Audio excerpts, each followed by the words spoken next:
Sir, can you share a quote that inspires you the most? So there is one well-known leader, Nelson Mandela. I'm sure you must have heard of him. He made a statement saying that the greatest glory in living lies not in never falling, but in rising every time we fall. What would be your advice to them to become like you? I always believe each one have got their own identity. Don't try to become like somebody else. Each one have got their own identity. You see what your strengths are. You can definitely learn from some qualities of others, but don't become like that person. Sir, what is that one mistake that every individual must avoid? Whatever you have achieved in the past is past, right? That is not going to guarantee you success in the future. What worked in the past will not work for you, the future. So don't be complacent about all the success that you achieved in the past.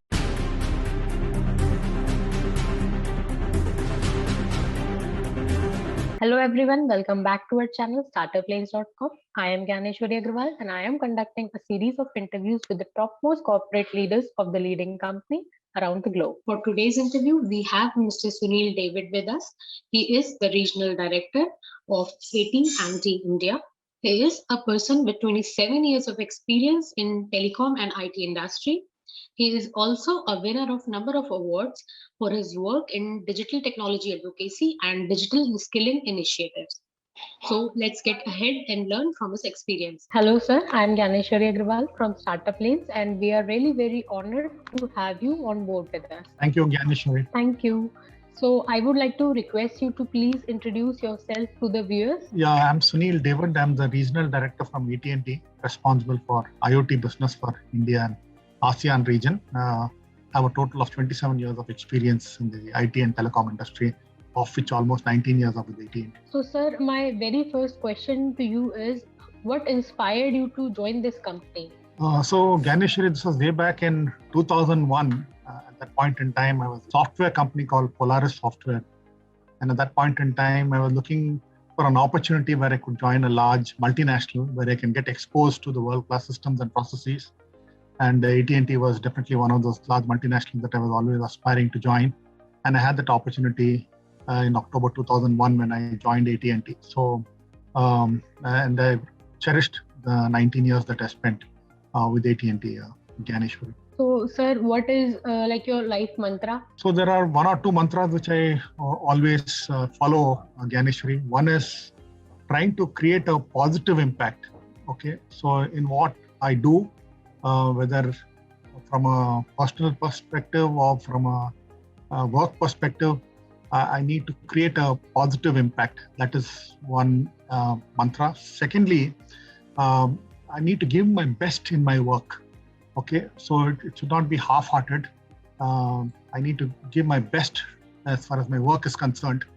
And if I give my best in my workplace, then I'm sure I'll get the best back. So that's a very simple mantra that I follow. So as you said, you have a really long experience. So what was the most challenging part of your journey so far? Right. So Gyaneshwari, this is a little personal challenge that I faced ever since I joined AT&T way back in 2001. My son, who's right now close to 20 years old, when he was 2.5, that was in January 2002. He was born in January 2002, but when he was 2.5 years, sometime around 2004 mid, we came to know that he was diagnosed with a neurological disorder called autism. There are many children who suffer from autism, and we came to know that he was, suffering from autism, and hence, ever since we kind of came to know that. It has been a challenging situation for both my wife and myself, trying to cope with that issue. And, given that my job entailed a lot of travel, especially during my second stint with AT&T in 2017, it was always a challenge in terms of trying to balance, my personal situation as well as trying to balance work.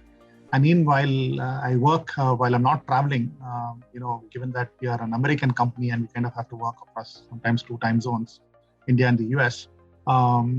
Managing that was a little bit of an issue, trying to manage the situation at home and supporting my wife and also doing my work. But then, we depend on not just our own ability, but we also depend upon God. So I would say that traversing that journey, in spite of these challenges that I faced, I'm really happy that I could come through successful, Gyaneshwari. So what is that one habit that makes you more productive? So I think the one habit which I always do in the morning is I write what I need to do for the day and prioritize all my important tasks. I always do that daily without fail.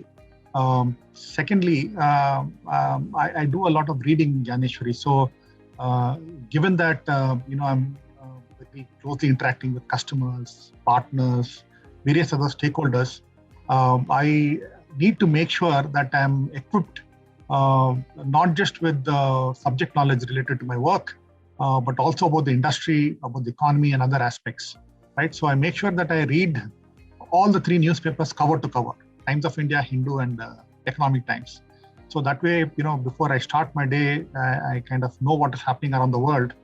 So that way, when I do engage with conversations with any of them, the customers, I'm kind of well equipped in terms of what is happening around the world. So these are the 2 things I do: write down all the tasks that I do, prioritize it, and then just make sure that I read the newspapers, especially the business newspapers, cover to cover. So if you get a chance to start your career again, so what would you do differently this time? Right. So this is a tough one, but then when I joined again 2001, there was a period around 2008, 2009. Almost spending 8 years with AT&T, when I felt that there was no growth within the company, and I started to look out for opportunities. But I was constrained by one fact, and that is because I had a personal situation that I told you about my son's condition, and because we were in Chennai and we had a good system, especially the professional help that we had to take care of my son. I didn't want to leave Chennai, so it was purely because of that personal aspect that I couldn't look for opportunities outside of Chennai. So no regrets about that. But then I've also realized that perhaps I spent too long a time in AT&T. In fact, I would advise people that not to spend more than 10 years in one company. What happens is that one spends too long in a company, you kind of get into a comfort zone. And when you get into the comfort zone, you are not wanting to take risks, right? So it's always good that, to spend 5 years, 6 years, maybe 7 years, and then maybe look for opportunity, not just for growth, but also from a perspective that you want to take a bit of risk, right? So if I have to plan my, if I had to plan my career differently, I ideally would have made better sense had I maybe looked at another opportunity after having spent 5 to 6 years with AT&T, Gyaneshwari. That's perhaps one thing which I would have loved to change. Sir, can you share a quote that inspires you the most? So there is one well-known leader, Nelson Mandela. I'm sure you must have heard of him. He made a statement saying that the greatest glory in living lies not in never falling, but in rising every time we fall. I repeat, the greatest glory in living lies not in never falling, but in rising every time we fall. So that is a quote that definitely inspires me, because all of us go through ups and downs in life. We have our good days, we have our bad days. But when we do have our bad days, it's important not to focus on what went wrong, but to quickly get up and move on, right? So that's something which I've always believed in, Gyaneshwari. Sir, my next question is, what makes you excited about Mondays? Yeah, I love getting up on a Monday morning and getting ready for the challenges of that particular week, the new situations that I'm going to deal with, the new connections that I'm going to be making. Every day I make a new connection, right? So I look forward to some new connections that I make, especially as it relates to my work. And also the new learnings and insights that I'm going to get, right? So I really look forward to a Monday morning all set for work. So according to you, how much self-worth and happiness important in a job? Very, very important, Gyaneshwari, self-worth and happiness. I think so what is important is, and almost everyone would agree that when you do good work, you would like to be recognized, right? for the good work that you do. And once your good work gets recognized, obviously you're very happy about it, but it also increases your self-worth. And the moment your self-worth goes up, you would want to give more back to the company, right? You want to give a lot more and contribute a lot more and go that extra mile, right? So extremely important. And it's a human characteristic. We all like to be recognized. We all like to be rewarded, right? So, just increases your self-worth, makes it, all the more a nice feeling, within you, and you definitely would like to give back more. So, as you said, you have lots of experience. So, can you describe some challenging leadership situation and how you manage people through them? Right. So Gyaneshwari, have always believed and will continue to believe that every organization should be extremely customer focused. And as far as I'm concerned, I've always kept the customer's interest at the top of my mind. And we are a company which provides services. So, I always believe that the customer trusted you before he signs an order or a deal with you, right? So it is my responsibility to make sure that I deliver what they had signed up for. And have been through situations in the past when either we didn't deliver exactly what the customer had ordered, or we delivered the service and challenges around support were always there.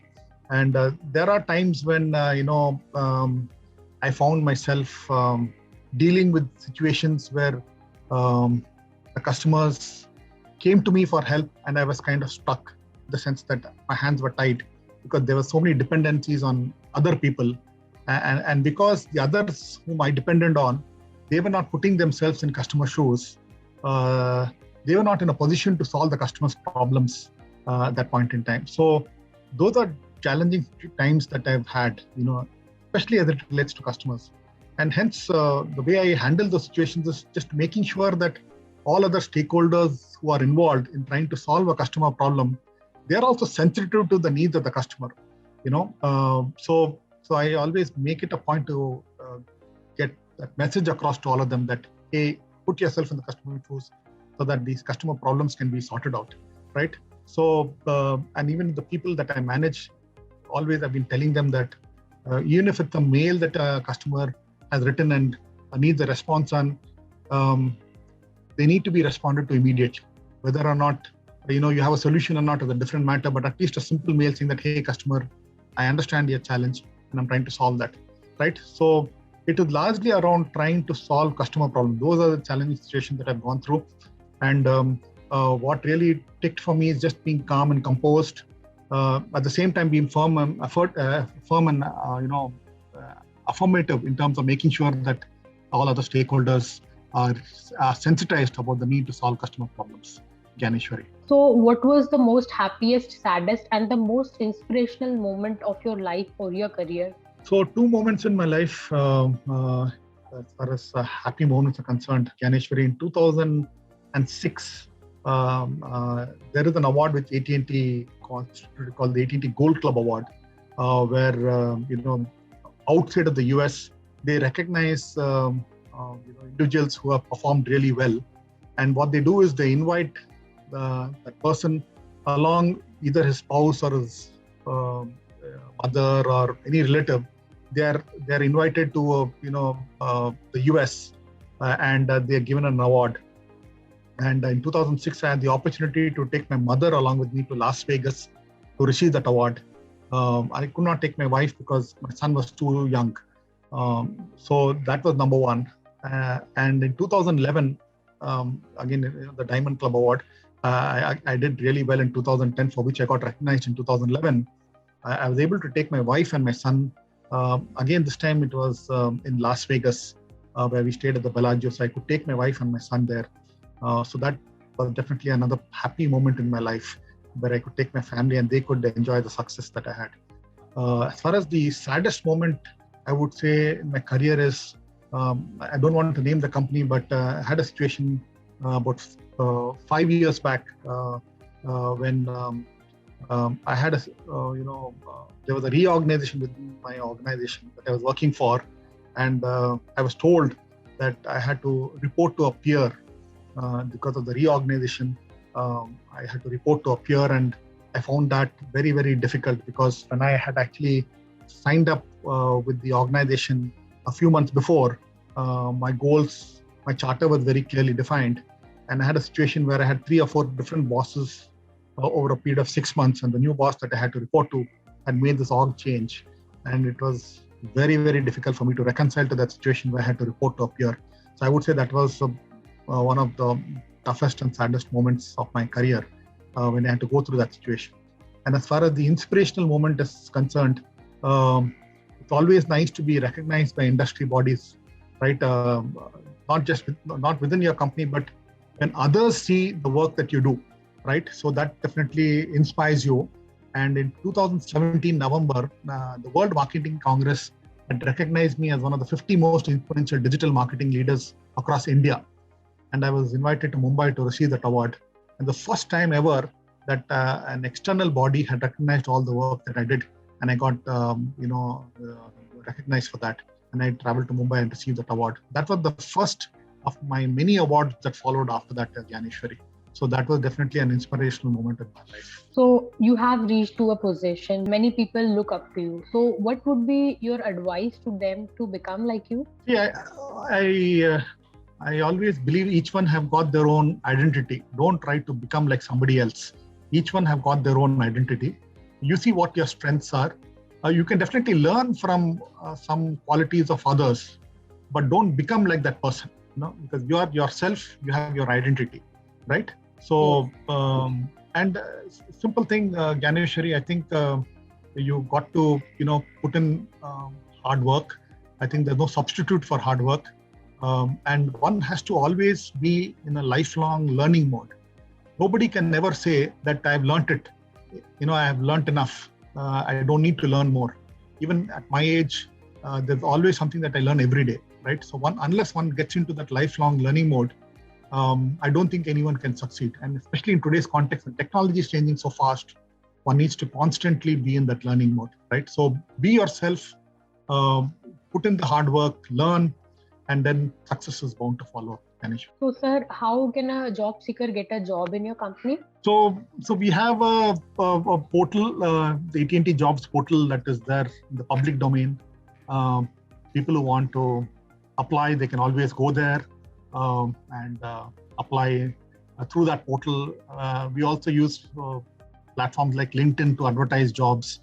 So anyone wanting to apply for opportunities within AT&T can always go there and do it, Gyaneshwari. So how can startups offer their products and services to your company? As far as startups are concerned, our play right now is restricted to the US. So we partner with a lot of work with startups in co-creating solutions. So we have what we call as innovation centers, in the US or foundries or labs, where we invite some of these startups to see what solutions that they are offering.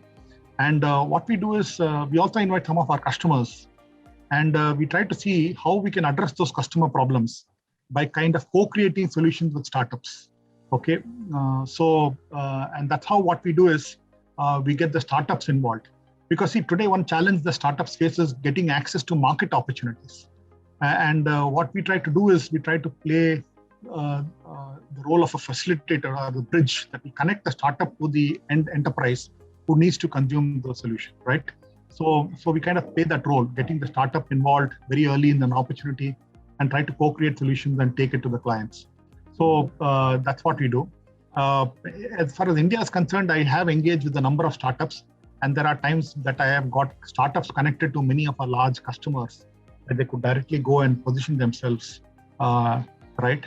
But within AT&T, trying to sell, we have a kind of a long drawn process. A lot of due diligence is done. There's an organization that reviews all the different solutions from startups.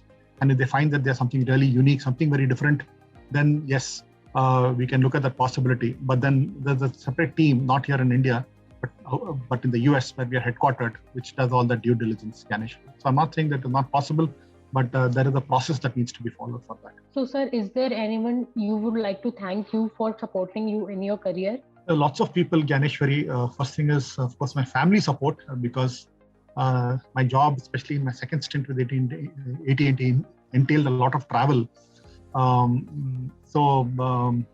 My family was always there to support me in the tough times, and of course during the nice times to partake of the success. Enjoyed my success, but apart from family, there are people within the organization whom I'm always thankful for. So I left AT&T in November 2015.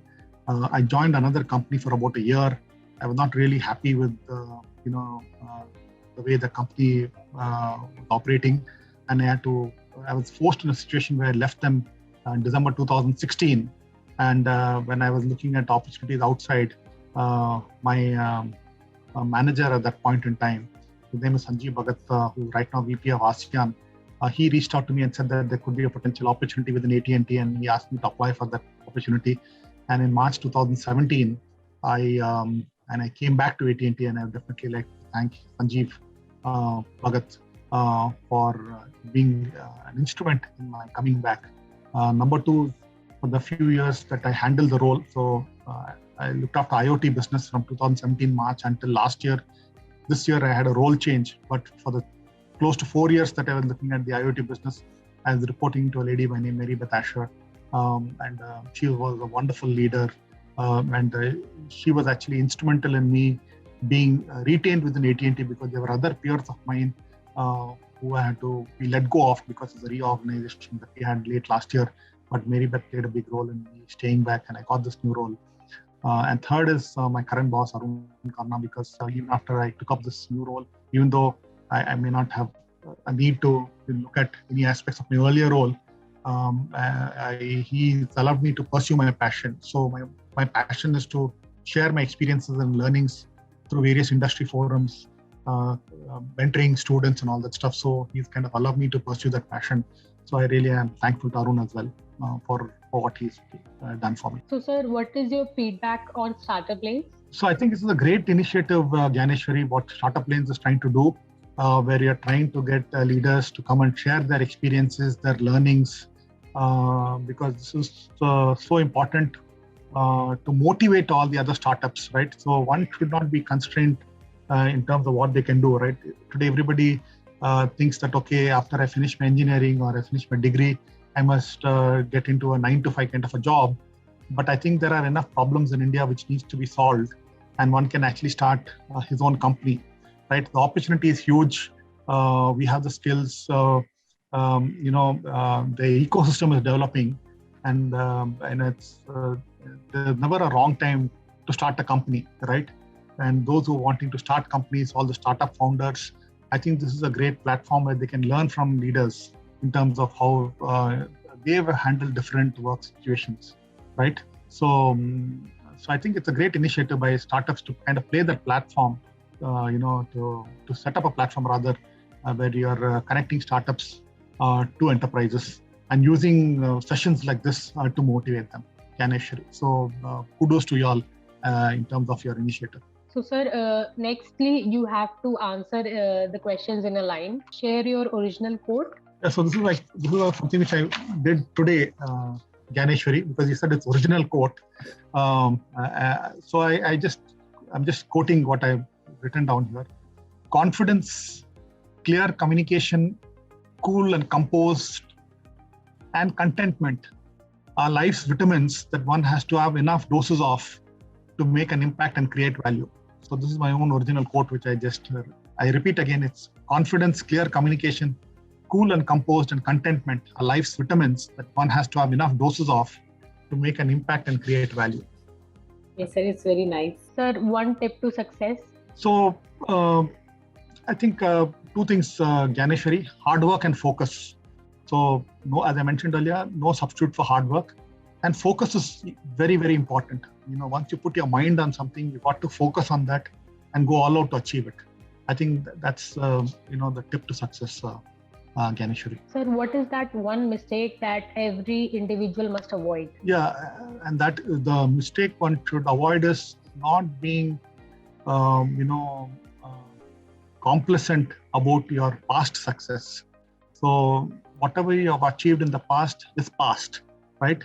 That is not going to guarantee you success in the future. What worked in the past will not work for you, the future. So don't be complacent about all the success that you achieved in the past. You got to move on and see what else you can do differently to achieve success going forward, Gyaneshwari. So one most important lesson you have learned so far? So I think, and this is purely because of the COVID situation, one needs to learn to adapt to new situations, Gyaneshwari. Right? It wasn't easy for anyone, right? For you, for me, Yes. for all of us, especially last 18 months, to cope with the situation where you're working from home, totally isolated, socially disconnected, physically separate, right? So it wasn't easy. And hence, these situations, we don't know whether they'll occur again or not. But what life has taught me is that life is so uncertain that one needs to be thankful for what you have, right? And be contented and learn to adapt to these situations, right? I think that is the key. And what is important, Gyaneshwari, is just not your job-related skills, your technical skills that are important. That is important. But what is even more important is your soft skills. Things like critical thinking, collaboration, teamwork, clear communication, empathy. These are very important skills that will play a much better role. That will play a bigger part in one's success as opposed to your normal technical skills, right? So I would say adaptability is the most important part. How to adapt to current situations. I think, and you don't know what's going to happen in the future, but as long as you're able to adapt to that, then I think that will be good for the individual. Sir, tell me some apps that you can't live without. Quite a few of them. So LinkedIn, of course, I post a lot of content and about work I do on LinkedIn. WhatsApp, of course, Twitter, Zoom.